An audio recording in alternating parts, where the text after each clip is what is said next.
bahwa kita menginginkan sebuah negeri di mana praktek korupsi diberantas hingga tuntas.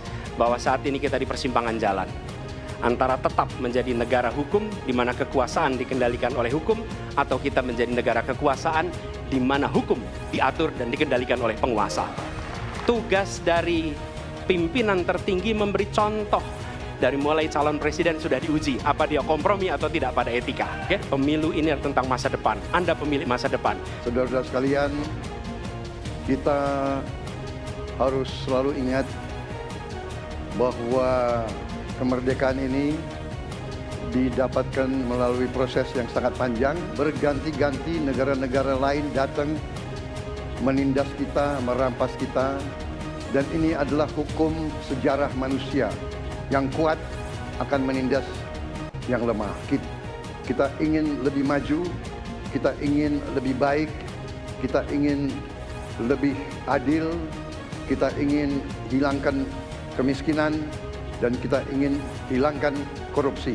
Kami, Prabowo Gibran, Koalisi Indonesia Maju, siap melanjutkan fondasi yang sudah dibangun oleh pendahulu-pendahulu kita, tetapi syaratnya kita harus rukun, kita harus bersatu, kita tidak boleh menghasut, memecah belah.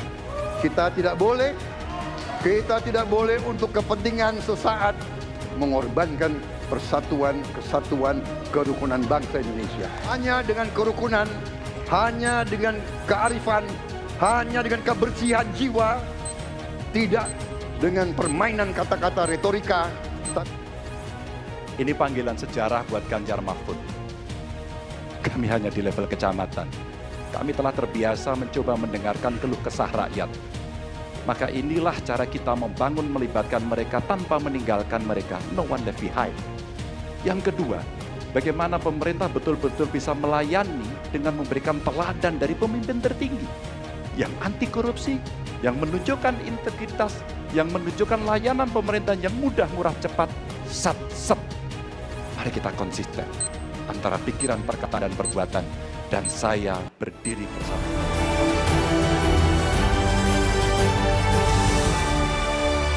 Silakan.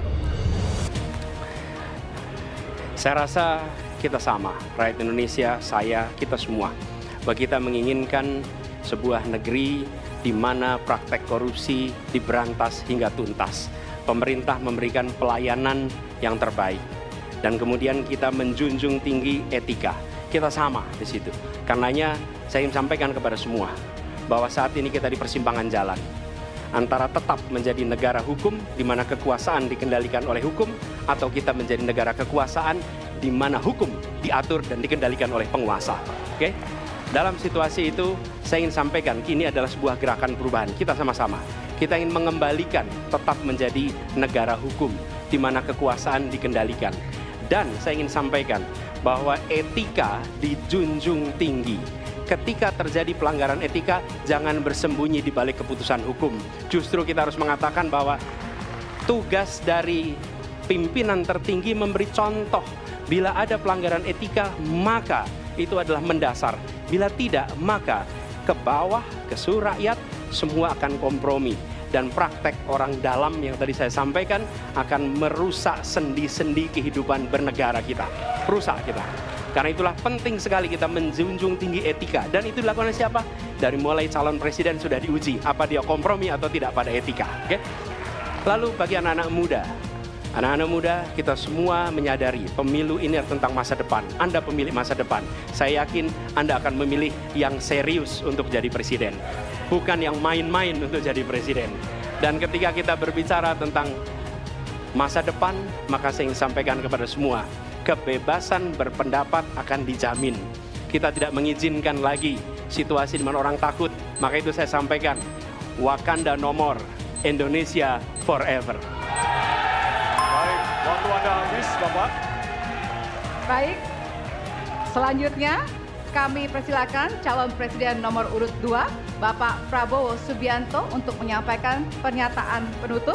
Waktu Anda 2 menit dimulai dari sekarang. Terima kasih, saudara-saudara sekalian. Kita harus selalu ingat bahwa kemerdekaan ini didapatkan melalui proses yang sangat panjang, perjuangan yang sangat panjang, berganti-ganti negara-negara lain datang menindas kita, merampas kita, dan ini adalah hukum sejarah manusia. Yang kuat akan menindas yang lemah. Kita bersyukur kita sudah bangun suatu negara yang memiliki demokrasi dengan segala kekurangannya. Kita bersyukur semua pemimpin telah membantu menambahkan kemajuan kita. Kita ingin lebih maju, kita ingin lebih baik, kita ingin lebih adil, kita ingin hilangkan kemiskinan, dan kita ingin hilangkan korupsi. Kita negara yang sangat kaya, kekayaan kita luar biasa. Kami, Prabowo Gibran, Koalisi Indonesia Maju, siap melanjutkan fondasi yang sudah dibangun oleh pendahulu-pendahulu kita. Kita yakin Indonesia akan melompat menjadi negara hebat, negara maju, negara makmur, negara adil. Hanya dengan demikian, tetapi syaratnya kita harus rukun, kita harus bersatu, kita tidak boleh menghasut, memecah belah. Kita tidak boleh untuk kepentingan sesaat, untuk kepentingan jangka pendek, untuk kepentingan diri kita, kelompok kita, kita tidak boleh mengorbankan persatuan, kesatuan, kerukunan bangsa Indonesia. Hanya dengan kerukunan, hanya dengan kearifan, hanya dengan kebersihan jiwa, tidak dengan permainan kata-kata retorika, tapi sungguh-sungguh cinta tanah air, Indonesia akan maju. Habis, negara Bapak. hebat. Terima kasih. Terima kasih. Baik. Ya. Dan yang terakhir kita akan menuju ke calon presiden nomor urut 3, Bapak Ganjar Pranowo. Waktu Anda 2 menit dimulai dari sekarang. Terima kasih. Ini panggilan sejarah buat Ganjar Mahfud. Ganjar seorang anak polisi berpangkat tidak tinggi, bertugas di kecamatan. Pak Mahfud, bapaknya pegawai kecamatan. Kalau kita berada pada momentum yang sama, kami dan Pak Mahfud ini adalah orang kecil yang kalau bapaknya rapat kira-kira anggota Forkompimcam. Kami hanya di level kecamatan. Kami telah terbiasa mencoba mendengarkan keluh kesah rakyat. Panggilan sejarah inilah yang kemudian coba kita klasifikasi dari seluruh persoalan yang muncul. Bagaimana kita memberikan afirmasi kepada kelompok rentan. Ada kelompok perempuan, penyandang disabilitas, anak-anak, termasuk manula. Mereka butuh perhatian yang lebih. Maka inilah cara kita membangun melibatkan mereka tanpa meninggalkan mereka. No one left behind. Yang kedua, bagaimana pemerintah betul-betul bisa melayani dengan memberikan teladan dari pemimpin tertinggi yang anti korupsi, yang menunjukkan integritas, yang menunjukkan layanan pemerintahan yang mudah, murah, cepat, sat. Kalau itu bisa kita lakukan, maka betapa bahagianya rakyat ini. Pemerintah ini ada yang ketika dikritik tidak baperan, yang ketika media menulis, mereka merasa ini vitamin buat dirinya, bukan sedang merongrong, apalagi kemudian merasa terancam.